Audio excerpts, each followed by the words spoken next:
मोजूम सरांना विनंती करते की त्यांनी त्यांचे मार्गदर्शन मांडावे। जी देवता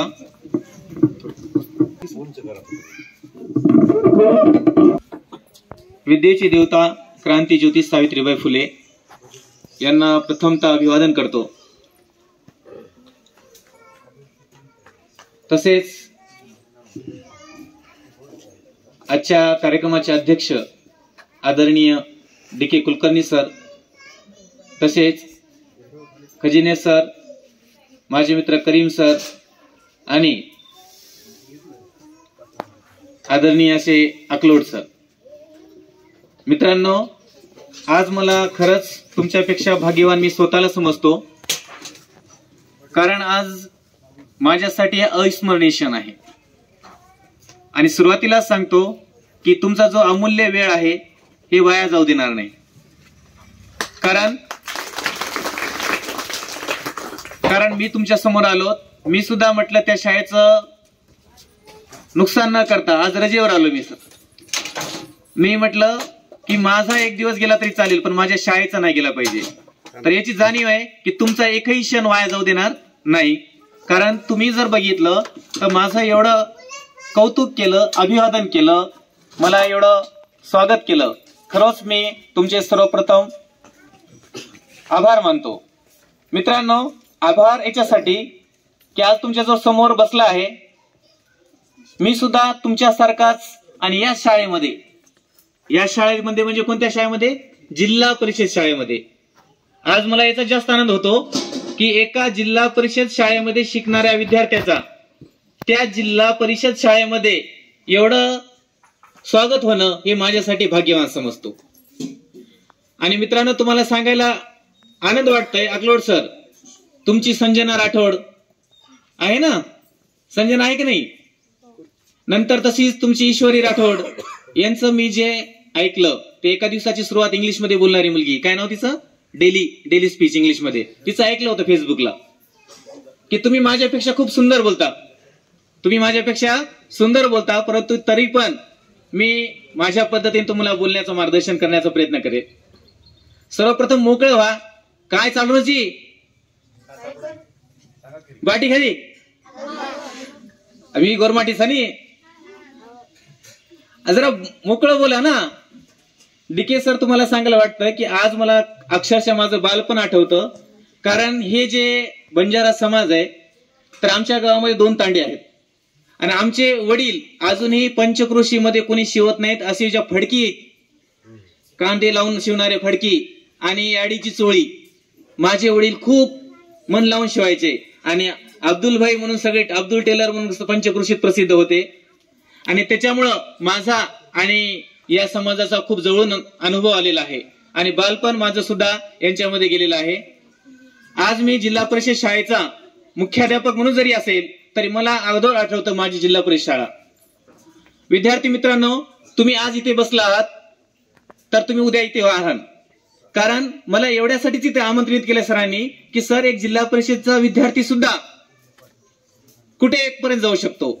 आता मी एवढं म्हणणार ना की मी खूप काही शिकलो, माझं डीएड झालं, बीएड झालं, एमएड झालं, सेट आणि नोएट दोन्ही परीक्षा पास झालो आणि आता पुणे विद्यापीठामध्ये पीएचडी करत आहे, परंतु मला याच्यापेक्षा जास्त आदर सांगतोय की माझे विद्यार्थी माझ्यापेक्षा पुढे गेले पाहिजे। आणि तुम्ही जर बघितलं असेल की सगळ्यात जास्त जे बघितलं की शहरी भागातली मुलं, आपल्या मनामध्ये भीती आहे, कोणती भीती आहे? आपण ग्रामीण भागात शिकतो, परंतु तुम्हाला सांगायला आनंद वाटेल बाळांनो की तुम्ही सुद्धा कमी नाहीत। आपल्यातला अभिमान जर बघितलं, आपली जी मुलं बघितलीत, डी.के. सर, शहरातली मुलं जरी गुलाबासारखी असली, कारण गुलाब फक्त बघितलं असेल सीझन वाईज फुलतंय सर, परंतु आपली मुलं ही रान फुलं आहेत, ही 12 महिने फुललेली असतात। फक्त तुम्हाला गरज आहे प्रेरणेची आणि मार्गदर्शनाची। आणि तुम्हाला अभिमानानं सांगतो की ज्या वेळेस आम्ही शिकत होतो त्या शाळेमध्ये सुद्धा अशीच, आणि डी.के. सरांना सांगा वाटतं की जी शाळा आहे, ज्या आम्ही शाळेत शिकलो, तसंच आमची परिस्थिती सुद्धा काही फार श्रीमंत नव्हतो, गरिबीतून आम्ही शिकलो की जी जिल्हा परिषद शाळा होती त्या शाळेमध्येच मी बांधकाम करायला 30 रुपये रोजानं कामाला जात होतो, परंतु मला आज आनंद आहे की त्या शाळेमध्ये मी आज शिक्षक आहे। या कार्यक्रमातून एवढं सांगा वाटतं की आज आपली शाळा, पारडी शाळा आणि आपल्या शाळेमध्ये आलेले शिक्षक खूप मेहनती आहेत. कारण मी त्यांना अगोदरपासून ओळखतो. डीके सर माझे गुरु आहेत, तसेच अकलोड sir, Kale sir, Karim sir, खजिने sir हे सुद्धा माझे मित्र आहेत. परंतु ज्यावेळेस मला सरांनी सांगितलं सर तुम्हाला पारडी शाळेत यायचं, परंतु मी म्हटलं पारडी शाळेच्या मुलासमोर काय बोलावं, पारडी शाळेची मुलं खूप हुशार आहात. आणि मुलांना हे युग स्पर्धेचं आहे. कशाचं आहे? स्पर्धेचं आहे. बोला तुम्ही, एकतर्फी नको व्हायला, तुम्ही बोला, मी तुमच्याशी हे करणार नाही. कशाचं आहे? स्पर्धेचं युग आहे. मित्रांनो, जर आपण बघितलं असेल आपली स्पर्धा, तुम्ही जर बघितली, आता नवोदयची परीक्षा आहे, स्कॉलरशिपची परीक्षा आहे ना. जर तुम्हाला पुढे जायचं असेल तर त्या स्पर्धा परीक्षेतून जावं लागेल. आणि शहरातली मुलं 3दा शिकतात. कितीदा शिकतात? सर म्हणे कसं 3दा शिकतात? बरोबर आहे का डीके सर? 3दा कसे शिकतात? आणि आपण कितीदा शिकायलो? 1दा. 3दा म्हणजे कसं? त्या मुलांना सकाळी शाळा असते. काय असते? शाळेमध्ये जाऊन शिक्षण घेतात. शाळा सुटल्यानंतर घरी येतात. घरचे आई वडील अभ्यास घेतात संध्याकाळी. आणि अजून दुपारी काय असते त्यांचं? ट्युशन असतं. सांगा बरं कितीदा शिकतात? 3दा. आता बघा, ते जर 3दा शिकत असतील तर आपल्याला कितीदा शिकावं लागल? 4दा. आपल्याला कितीदा शिकावं लागल? 4दा. ती मुलगी बोलली 1दा. ठीक आहे, पण 1दा असं शिकायचं. कसं? असं शिकायचं की 3दा पेक्षा भारी. तुम्हाला सांगायला वाटतं आनंद की जेवढे अधिकारी झालेत, जेवढे अधिकारी हे सर्व शिक्षक कोणत्या शाळेत शिकलेत? जिल्हा परिषद शाळेत शिकलेत, मराठी शाळेत शिकलेत. मी नाशिकमध्ये असताना आणि आपल्यामध्ये भीती जी होती, कोणती भीती असते? भाषेची, बोलण्याची. अजिबात बोली भाषेला लपवायचं नाही. आपले अंगी जे गुण आहेत तेच दाखवायचं. आपले अंगी जे गुण नाही ते दाखवायचा प्रयत्न करायचा नाही. मला आठवतं की बोली भाषेचा मला कसा फायदा झाला. कारण बोली भाषेतून एवढं होतं की माणूस जोडल्या जातं. माणूस काय होतं? जोडल्या जातं. जर तुम्हाला म्हटलं ए भिया एवढी आजो, तुम्हाला काय वाटतं? हे सर आपलेच आहेत. सर कसे आहेत? आपलेच आहेत. जर शुद्ध भाषेत अरे मुला तू इकडे ये बरं, तुम्हाला थोडी भीती वाटते, है की नाही? कोण माणूस आहे, नवीन बोलतोय. परंतु तुम्ही जर एखाद्या फळ विक्रेत्याकडे गेले आणि एखादा मुस्लिम असला, मामू ये कैसे भाव दिए? 50 रुपये. अरे 50 रहते का भाई? 40 रुपये दे ना, जान दो अपना आदमी दे दे. म्हणजे ही शक्ती कोणामध्ये आहे? भाषेमध्ये आहे बाळांनो. मी काल्पनिक उदाहरण एकही सांगणार नाही, खोटं बोलणार नाही. हे व्यासपीठ तसं नाही. मित्रांनो, मी ज्या नाशिकमध्ये सर खजिने सर मुलाखतीला गेलो आणि नाशिक, नंदुरबार तिकडे एक अट असायची की तुम्हाला तिथली बोली भाषा आली पाहिजे. माझे मार्क चांगले होते, 240 मार्क होते सीईटी मध्ये. आणि मी नाशिकमध्ये डीएड केलं. मी म्हटलं तिथंच नोकरी करू. मुलाखतीला गेल्यानंतर सीओ साहेब, शिक्षणाधिकारी साहेब म्हणलेत व्हेरी गुड, तुम्ही शिक्षक झालात. परंतु आपण बघतो की आपली लोकशाही आहे. लोकशाहीमध्ये जिल्हा परिषद अध्यक्ष असतात, माहिती आहे तुम्हाला. ते देवाजी नाना गांगुर्डेचे जवळचे होते. ते म्हणे काय म्हणे राहण्यात म्हणे सिलेक्शन झालं म्हणे. नाही, अजिबात जमणार नाही म्हणे असं. कारण हा पोरगा म्हणे कुठला? परभणीचा. कुठला? हा बोलती, ह्याची भाषा कोणती? मुस्लिम दिसायला म्हणे, ह्याची भाषा हिंदी. आणि तो आमच्या मुलांना आयराणी भाषेतून कसं काय शिकवेल? त्यांचं काही चुकीचं नव्हतं. मग शिक्षणाधिकारी साहेब म्हणले साहब क्या बोले आयराणी जानते हो? मी म्हटलं बापू आयराणी मा काय बोलांशी सांगा, बट्टी आयराणी येस मले. ते म्हणे तुले कस काय येस? म्हणा सगळं मित्र शेमंत खानदेशी फटामा, तुम्ही टेन्शन लेवानं काम नाही, चांगलं शिकाडसू. जाय भाऊ म्हणे तुला सिलेक्शन जाय जाय जाय. म्हणजे त्यांनी सांगितलं की तू तयारी करीसन उन्हा. तू काय करीसन उन्हा? तयारी करीसन उन्हा. मला काय म्हणायचं बाळांनो, तयारी अशी करायची. डीके सर अगोदर सांगा वाटतं की आमचं शेख पठाण बघितलं की नाही, जरा घासून घेतल्या जातंय. हे सोनं ओरिजिनल आहे की नाही, डुप्लिकेट. आणि आपलं जर सोनं ओरिजिनल असलं बाळांनो, घाबरायची गरज नाही. आणि जे गुण अंगी आहेत तेच सांगणार आहे मी तुम्हाला. नको असलेले गुण शिकवायचा प्रयत्न मी कधी केला नाही, करणार पण नाही. कारण आमच्या सरांनी मला जे घडवलंय, इथं मी तुमच्या समोर उभा आहे, मला कोणी शेख सय्यद पठाणना घडवलेलं नाही.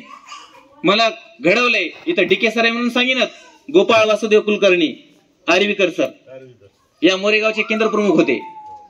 नंतर धर्माधिकारी सर, आता मद्रेवार सर, कछवे सर, ह्या सगळ्या माणसांनी मला घडवले. ते माझ्या जातीचे होते का पातीचे होते? नाही. आपण विद्यार्थी आहोत. डॉक्टर बाबासाहेब एकदा म्हणले होते की आपल्या धडावर आपलंच डोकं आहे का, हे आपण अगोदर विचार केलं पाहिजे. तुम्ही म्हणा सर आपल्या धडावर आपलं डोकं असेल ना? नाही बाळांनो, आपलं डोकं म्हणजे काय? आपले विचार आपले आहेत का? आपण जर एखाद्याने सांगितलं हातात दगड घेऊन हान, जर आपण हाणू तर आपलं डोकं आहे का ते? नाही. आपण आता जर बघितलं पूर्ण भारत देश संक्रमण अवस्थेतून चाललाय आणि ह्याच्यामध्ये सर्वात मोठा रोल मला वाटतं शिक्षक आणि विद्यार्थ्याचा आहे. हे भारत जर घडवायचं असेल बाळांनो, बाहेरचं कोणी घडवणार आहे का? नाही. परंतु जर म्हणले शेख सर हे बरोबर आहे, हे असं असं करा, पण तुम्ही बुद्धीला घासून बघा सर म्हणतायत ते खरं आहे की नाही. तुमच्या बुद्धीला जर पटल तरच त्यावेळेस करा. आणि नको असलेले गुण. आता तुम्हाला एक गोष्ट सांगतो, एक गोष्टीतून तुम्हाला लक्षात येईल. मागच्या इकडे लक्ष द्या, जास्त वेळ घेणार नाही. एका गावामध्ये एक वाघ होता आणि एक गाढव होतं. गाढव बिचार सकाळी उठला गल्लीमध्ये फिरायचा, इकडं तिकडं फिरायचा, कुठं काय मिळालं खायचं आणि कसं तरी पडत. आणि जर कोणी बघितलं तर गाढवाला लोक मारायचे. काय करायचे? मारायचे. परंतु एकदा काय झालं, त्या गावामध्ये एक वाघ आला. काय आला? वाघ आला. ते वाघ आल्यानंतर काय झालं, सगळे लोक पळायला लागले आणि वाघाला जे मनाला येईल ते खाऊ लागलं वाघ. मग ते गाढव होतं. अरे म्हणलं असं आहे का? म्हणजे लोक कोणाला भेटेत? वाघाला भेटेत. आपण गाढव आहेत. आपण काय आयडिया करूत, आपण एखादा वाघ कुठं मेला असेल बघूत आणि त्याची कातडी मिळवूत. काय करूत? कातडी मिळवूत.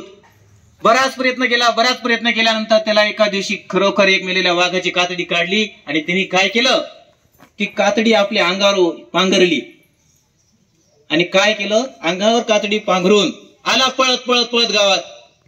पहिला दिवस झाला, लोकांनी बघितलं वाघ आला, सगळे पळाले. कोणाला बघून? गाढवाला बघून. दुसऱ्या दिवशी बी तसंच, तिसऱ्या दिवशी बी तसंच. परंतु तुम्हाला माहित आहे, एक गाढवाला गाढव लोळी येत असती. त्याचं पोट भरलं, मला काही होत्या थोडी गाढव लोळी घ्यावं लागते म्हणला. ती एका उकंड्यावर गेला आणि थोडी लोळले आणि त्या लोळल्यामुळे काय झालं, त्यांचं जी कातडी होती का नाही ती थोडी बाजूला सरकली आणि हा आला वाघासारखा. आणि बघितलं तर काय, एक कातडी अशी लोंबायली. एक हुशारीच्या सारखं पोरगं होतं. अर म्हणलं हे तर वाघ नाही, हे तर कोण आहे? गाढव आहे. आणि ह्याने काय केलंय, ती वाघाची कातडी पांघरली. काय केली? वाघाची कातडी हे काही वाघ नाही. आणि त्या गाढवाला लोकांनी असं धुतलं का विचारू नका. म्हणजे या गोष्टीतून काय बोध आहे की दुसऱ्याचं गुण असणार आपल्या अंगी टिकतं का? नाही. आमचे सर म्हणायचे, सर कागज की नाव कभी नाही चलती. तुम्ही जर डुप्लिकेट असाल तर चालणार आहे का? नाही. मी तुम्हाला एवढंच सांगणार आहे की तुमचं नाणं कसं ठेवायचंय, खणखणीत. डीके सर तुमचे मुलं बोलतात छान, वाचतात छान, ऍक्शन सुद्धा भारी करतात. मी तुमच्या शाळेचं बारीक निरीक्षण केलं. ओळख कवितेची दराडे मॅडमचा धडा आहे. त्या कवितेची ओळख मध्ये सुंदर असं नाटक तुमची मुख्यमंत्री यांनी प्रस्तावना केली, ती सुद्धा पाहिलं. ह्या मुलांना मला वाटतं की हे मुलांना स्टेज मिळालं तर हे मुलं खूप पुढे जाणारे आहेत. परंतु बाळांनो, याच्यासोबत तुम्ही लक्षात राहू द्या, स्पर्धा परीक्षा. कोणती परीक्षा? स्पर्धा परीक्षा. आणि स्पर्धा परीक्षेमध्ये आज जर बघितलं डीके सर, मी इथं काय बोललो त्याला महत्व नाही. एखादं किती भारी विचार मी सांगितलं नाही, परंतु इथं जर बोलणारा जर मी जर तहसीलदार राहिलो असतो तर त्या शब्दाला वेगळी किंमत आली असती. पेपरला बातमी आली असती, पारडी शाळेला तहसीलदार साहेबांची भेट आणि विद्यार्थ्यांना जीवनामध्ये यशस्वी होण्यासाठी दिला मूलमंत्र. बरोबर? कशामुळं? त्या स्पर्धा परीक्षेमुळं. तुम्ही वाचक व्हा, लेखक व्हा, परंतु त्यासोबतच स्पर्धा परीक्षेवर जोर द्या. कारण आपल्याला अगोदर पोटा पाण्यासाठी काय मिळवावं लागेल हातामध्ये? नोकरी. जर बघितला आज तुम्ही, नोकरी मिल गई ए लडको तो छोकरी मिलती है, नाही तो छोकरी नाही मिलती. बरोबर? जर तुम्हाला यशस्वी व्हायचं असेल बाळांनो, मी सुद्धा ज्यावेळेस माझा 10वी मध्ये अकलोड सर 10वी मध्ये असताना प्रथम क्रमांक आला. नंतर म्हटलं मी आता आपण काय करावं. ग्रामीण भागामध्ये भीती असते एक. तुम्हाला जर विचारलं डीके सर 12वी झालं 11वीला काय घ्यायचं, पोरं म्हणते आर्ट. काय म्हणते सांगा बरं. इथं सायन्स किती जणांना घ्यायचंय? Very good. बघा, आपल्या मनामध्ये भीती काय टाकलेली असती, जर सायन्स घ्यायचं म्हटल्यावर लय इंग्लिश भारी आली पाहिजे. काय आली पाहिजे? इंग्लिश भारी आली पाहिजे. परंतु तुम्हाला सांगा वाटतं, माझं 10वी पर्यंत मराठी मीडियम होतं. कोणत्या मीडियम मध्ये? मराठी मीडियम मध्ये शिकत असताना 11वी मला 6 महिने काहीच कळालं नाही सर सायन्स. मी म्हटलं आपलं काही खरं नाही. परंतु बाळांनो, शेवटी सांगा वाटतं की ज्यावेळेस मी ग्रीप धरली, कारण तुम्हाला सांगितलं आपण कोण आहेत? रानफुल आहोत.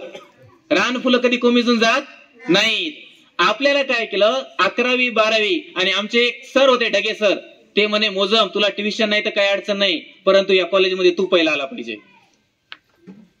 आणि कमीत कमी गणितात तरी. आणि डीके सरांना सांगा वाटतं की त्यावेळेस मॅथ मध्ये मला 91 मार्क आहेत. कॉलेजमध्ये पहिला होतो. किती होतो? आणि जिल्हा परिषद मध्ये शिकून आज तुम्ही जर मला सांगितलं सर 11वी 12वीला लिमिट, डेरिव्हेटिव्ह, कंटिन्युटी शिकवा किंवा हायपरबोला, पॅराबोला, इलिप्स काय आहे ते सांगा, तरी मला येतंय. मला एवढं सांगायचं तुमच्यामध्ये आज प्रेरणेसाठी की तुम्ही असं स्वतःला कमी समजू नका.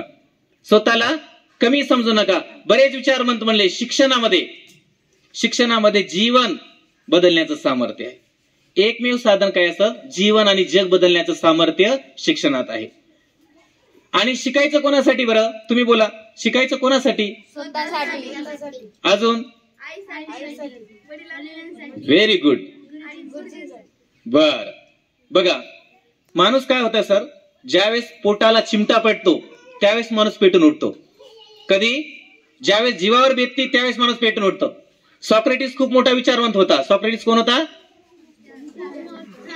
विचारवंत होता. त्याच्यापाशी एक माझ्यासारखा माणूस आला आणि सर म्हणला मी खूप प्रयत्न करतो पण मला यश मिळत नाही. मला काहीतरी असं. ते म्हणे तुझी काही पण तयार करायची तयारी आहे का? हो म्हणला माझी काही पण तयारी आहे, परंतु मला यश मिळत नाही. ते म्हणला उद्या ये माझ्याजवळ. कधी ये? उद्या ये. ते ठीक आहे मला उद्या येतो. दुसऱ्या दिवशी आलं. सॉक्रेटिस म्हणले चल समुद्र किनाऱ्यावर. सॉक्रेटिस आणि तो तरुण त्यांच्यासोबत चालायला लागला. चालत चालत ते समुद्रापर्यंत गेले. समुद्रात उतरले. सॉक्रेटिस पुढे, हे मागे. चल चल चल म्हणे माझ्या पुढे. आणि चलत चलत गुडघ्यापर्यंत पाणी आलं, कमरेपर्यंत पाणी आलं, इथपर्यंत पाणी आलं. दोघंही पुढे चाललेत. जसं इथपर्यंत पाणी येतं तसं सॉक्रेटिस काय करतात, त्याचं मुंडकं धरून पाण्यामध्ये बुडवतात. कशामध्ये? पाण्यात बुडवल्यानंतर ह्याला वाटतं काय खरं नाही. त्यांनी 1-2 झटके दिले, परंतु त्याची मान काही सुटली नाही. तिसरा झटका असा दिला पूर्ण ताकद लावून, आणि झटका देऊन बाहेर पळाले आणि बाहेर आले सॉक्रेटिस. ते तरुण म्हणला काय म्हणला असा पागलपणा काय म्हणला? तुला यश मिळत नाही ना. पहिल्यांदा झटका दिला तुला यश मिळालं नाही. दुसऱ्यांदा दिलं, मिळालं नाही. तिसऱ्यांदा तू काय केलं बरं? सर म्हणला मला वाटलं आता माझं काही खरं नाही, मी माझी पूर्ण ताकद लावली आणि तुम्हाला झटका दिला. तसंच बाळांनो, तुम्हाला जर यशस्वी व्हायचं असेल ना, पूर्ण ताकद लावायची. कशी लावायची? माणसामध्ये एवढी ताकद आहे. एखादी खिडकीचा गज असते की नाही, ते सुद्धा तोडू शकते त्याच्यावर प्रसंग आल्यावर. तुम्हाला उदाहरण देतो. एखादं पिसाळा कुत्रा मागं राहायला लागला आपल्या, तर जे कधी पळालं नाही ते बी कसं पळतंय बघा. आपण सापडतो का कुत्र्याला? नाही. आपल्यालाच कळत नाही की मला एवढं जोरात स्पीड माझ्यामध्ये आहे. तसंच आहे, आपल्यामध्ये स्पीड आहे, सगळी गुणवत्ता आहे. फक्त तुम्हाला काय करायचं, तुम्ही एवढे सुंदर आहात. मी बघितलं मुलांचं मुलींचं, आणि डीके सर आपल्याला मुलांना थोडं पुढे घ्यावं लागतंय. मुली खूप पुढे आहेत, पण मला मुलांचे फोटो पाहिजेत. युवराज माने सरांच्या फेसबुकवर कोणाचे फोटो पाहिजेत? हा, मला मुलं पुढे आलेले पाहिजेत. कारण हे जी मुलं आहेत, मुलं मागे राहिल्यात, मुली पुढे चालल्यात. अशी वेळ आली की आमचे 1-2 मित्र आहेत, घरी स्वयंपाक करतात आणि त्यांच्या मॅडम ड्युटीला जातात. आणि मुलांनी याच्यासाठी शिकायचं, तुम्हाला भांडे घासायचेत का घासायचेत? भांडे जर घासायचे नसतील बाळांनो, तर काय करायचं? चांगली मेहनत घेऊन शिकायचं. आयुष्यामध्ये एक गोष्ट सांगतो तुम्हाला. स्पर्धा परीक्षा करणारे युवराज सर 3 विद्यार्थी असतात. आणि जे काळ कसं आहे, उगवत्या सूर्याला लोक नमस्कार करतात. कोणत्या सूर्याला? हा, किती मोठा माणूस असू द्या, आणि त्याची जर उतरती काळ लागली त्याला कोणी राम राम घालत नाही. डीके सर बरोबर. आता तुम्हाला कसं, आणि आपल्याला वेळ का आली पाहिजे. आयुष्यामध्ये संधी जास्त येत नाहीत. मुलींना लक्षात घ्या, आयुष्यात संधी जास्त येत नाहीत. जी संधी आली ती ओळखायला शिका. एकदा 3 स्पर्धा परीक्षाची मुलं असतात आणि एक रूम घेऊन राहत असतात अभ्यास करून.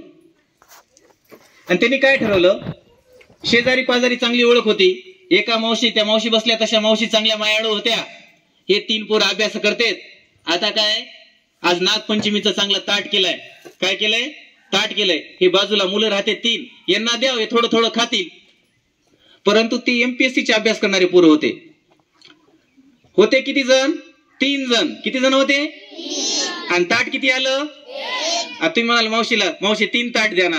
तसं असतंय का? नाही. 3 ताट आले.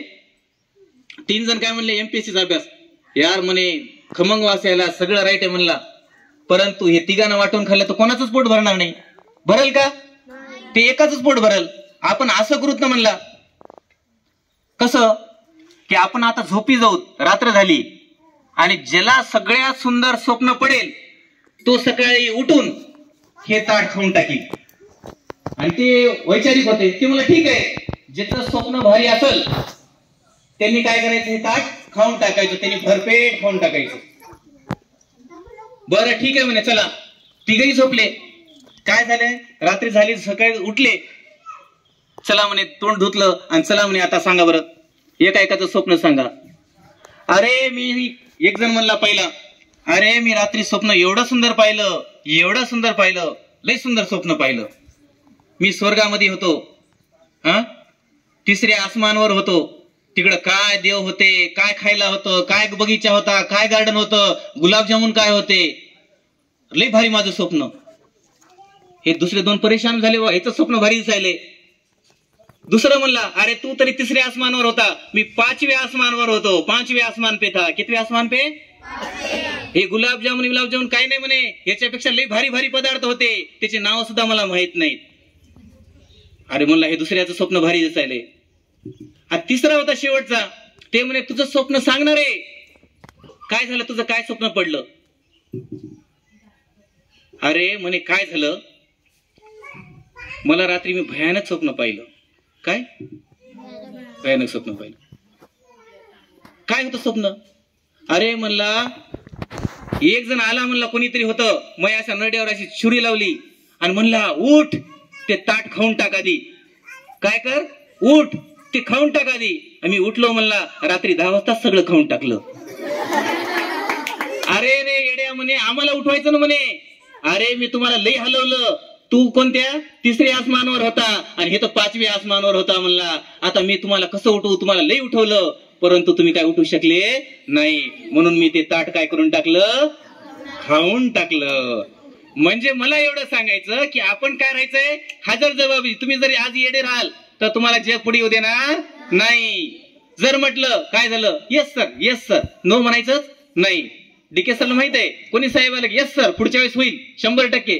पुढच्या वेळेस साहेब येतील का ते काही गॅरंटी नाही. पण जर म्हटलं नाही साहेब तुम्हाला माहित नाही, असं नसतं, असं असतंय, असं करावं लागतंय, तुम्हाला काय माहिती आहे, गावले अवघड आहे, ते म्हणते साहेब म्हणते मला सांगतो का, आणि इकडं मग काय करायचं, आपण हजर जबाबीपणा राहायचं.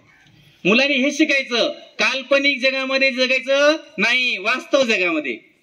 आणि मुलांनो, तुम्ही लिहिता सुंदर, वाचता, पुस्तकं वाचतात, सर एखादं मिळालं तर कमीत कमी रोज एक वर्तमानपत्र वाचा. काय वर्तमानपत्र वाचा. आणि मी म्हणणार नाही की मोबाईल पासून दूर राहा.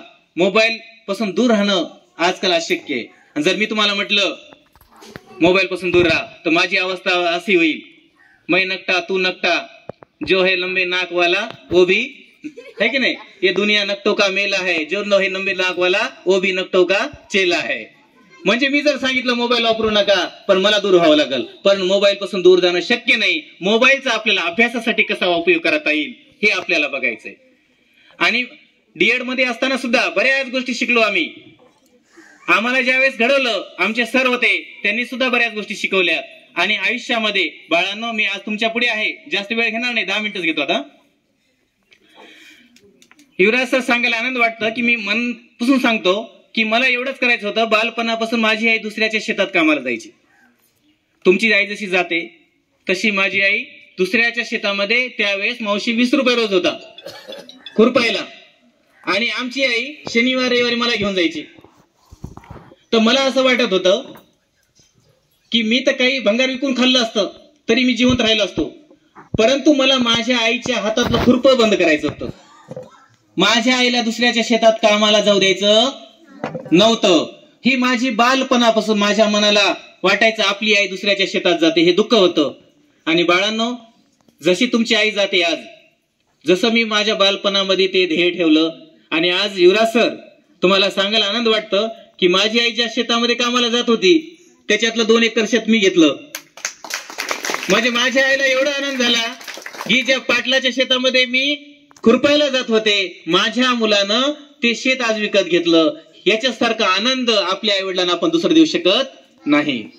शिकायचं कोणासाठी? तुम्ही मुलं, तुम्ही काही करून साठा मोडीसन खाल, साठा माहिती ना, हा, परंतु आपल्या आई वडिलांना इज्जत द्यायची. असं वडिलांना त्यावेळेस गरीबी होती, दुकानदार म्हणायचे अब्दुल भाई तुम जल्दी पैसे नाही देते म्हणून ऊस नाही द्यायचे नाही, उधार द्यायचं नाही.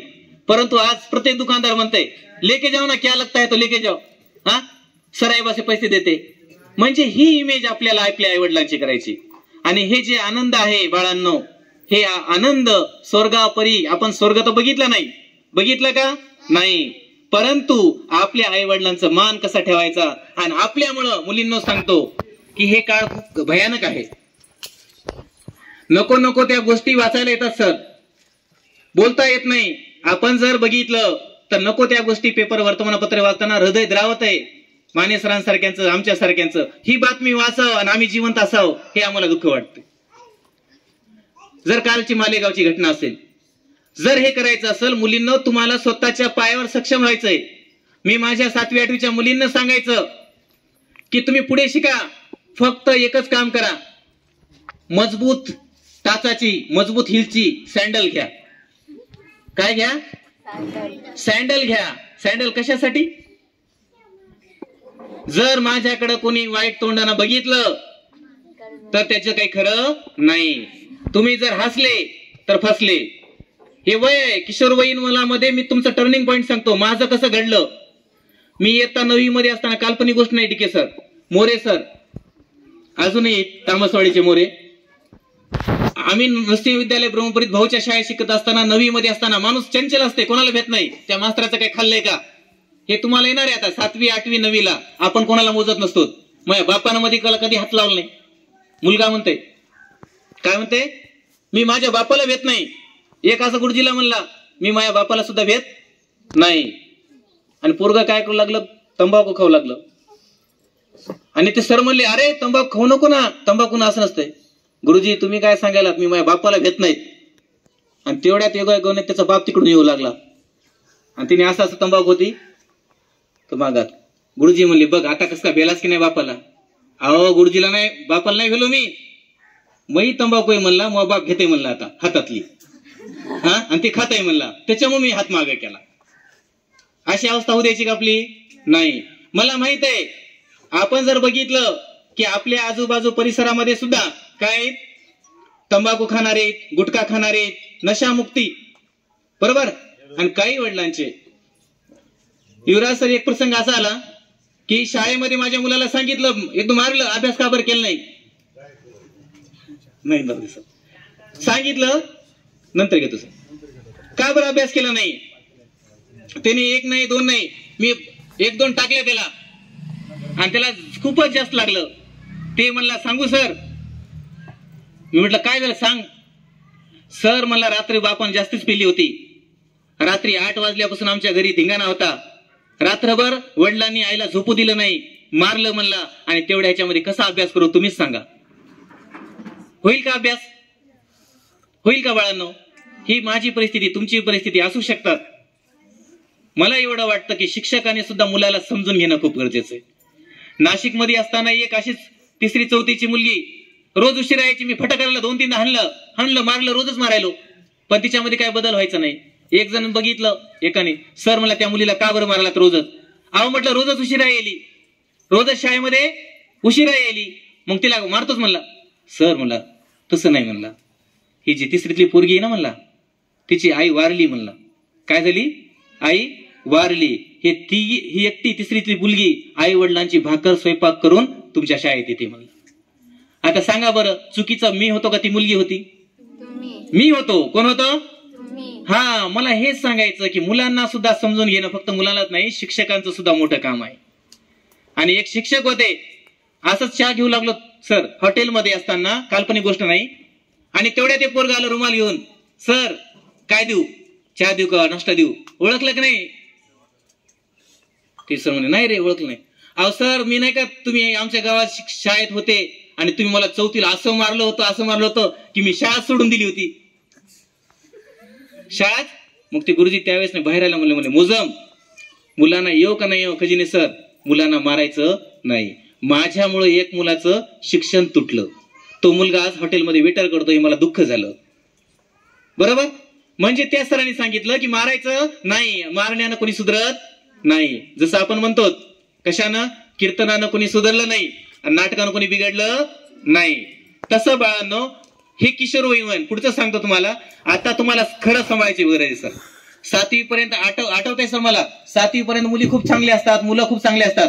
जसं 8वी 9वीला जातात त्यांना त्यांचं काय होतं ते समजत नाही, आणि त्याला मानसशास्त्र आहे. कोण आहे ते? मोरे सर सांगत होतो. मला असताना 9वीला सरांनी, आम्ही उशिरा आलो, उशिरा मारलो. आल्यानंतर आमच्या शाळेतील संस्था चालक चव्हाण साहेब, त्यांचा मुलगा सुद्धा आमच्याच वर्गात होता.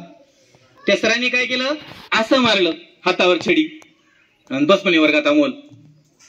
ठीक आहे म्हणे. नंतर आम्हाला म्हणे करा उलट्या हातात, अशा उलट्या हातावर सन सन सन मारल्या 2-3. तळपायाची आग कुठे गेली? मस्तकाला गेली. आणि जसं दप्तर घेतलं युवराज सर घरीच, आणि घरी जाऊन सांगितलं की मला शाळा शिकायची नाही, मी काय करतो या शाळेत जात नाही, मौलाना बनायला जातो. मानसिकता केली. मी अक्कलकुव्याला जातो धार्मिक शिक्षण घ्यायला. आता आई वडिलांना काय, ठीक आहे इकडं नाही तर तिकडं, ठीक आहे बाजूचं बॅग मेग सगळं कपडे शिवले, मौलानाचे सगळे झाले.